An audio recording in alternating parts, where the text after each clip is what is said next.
বন্ধুরা, যারা নিজের সন্তানকে ইংরেজি ভাষা বা অন্যান্য ভাষা শেখানোর জন্য উদ্গ্রীব এবং চিন্তিত, এই ভিডিও আপনার জন্য। আপনি দেখবেন আমাদের দেশের যেই প্রতিষ্ঠানগুলো অন্য ভাষা শেখায় তারা GMT মেথড ফলো করে, অর্থাৎ গ্রামার ট্রান্সলেশন মেথড ফলো করে। তারা শব্দের অর্থ শেখায়, তারা ট্রান্সলেশন শেখায়। আসলে এইভাবে কখনো ভাষা শেখা হয় না। একটা ছোট্ট উদাহরণ দিচ্ছি। এই যে বাবুটা একটা ভাষা শিখে ফেলেছে অনেক কম সময়ে, 2.5 বছরে। সেটা কিভাবে করেছে? সেখানে কি সে বর্ণমালা শিখেছে? সেখানে কি শব্দের অর্থ শিখেছে? নাকি সে বাক্য মুখস্থ করেছে? আসলে ভাষার একটা নির্দিষ্ট গতি আছে। এই ধরুন, প্রথমে এই বাবুটা কি করেছিল? প্রথমে সে কানে শুনেছিল 6 মাস বয়স পর্যন্ত। এরপরের ধাপে সে কি করেছে?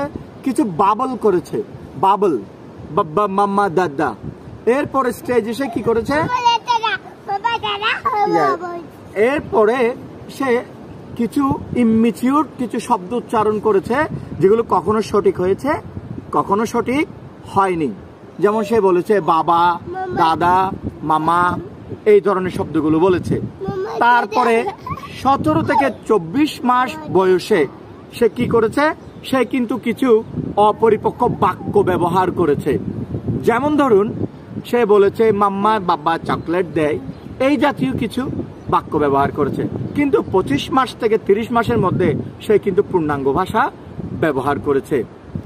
এখানে লক্ষণীয় বিষয় হচ্ছে, আমরা কি আমাদের সন্তানকে ভুল ধরেছি, ভুল শুদ্ধ করে দিয়েছি, নাকি সে যখন আদো আদো বলেছে তখন খুশি হয়েছি? ডেফিনেটলি খুশি হয়েছি। এটাই হচ্ছে ভাষার গতি। যখনই সে অন্য কোনো ভাষা শিখবে, যখনই সে বিভিন্ন স্টেজে বিভিন্ন ধরনের ভুলগুলো করবে, আপনি তাকে অ্যাপ্রিসিয়েট করবেন এবং কখনোই তাকে বাধা দিবেন না, বলবেন না এটি তুমি কি করেছো, এটি তুমি কি ধরেছো, এই ধরনের কোনো কথা বলা যাবে না। আর যিনি যেই ভাষা তাকে শিখাবেন, অবশ্যই 100% সেই ভাষায়, সেই ফ্যাসিলিটেটর অবশ্যই সেই ভাষায় তাকে কথা বলতে হবে। কারণ ভাষার গতির প্রথম স্টেজ হচ্ছে লিসেনিং। তো ভালো থাকবেন। আর সন্তানকে যদি ইংরেজি বা অন্য কিছু শেখাতে চান, অবশ্যই তাকে লিসেনিংটা কনফার্ম করবেন। ভালো থাকবেন।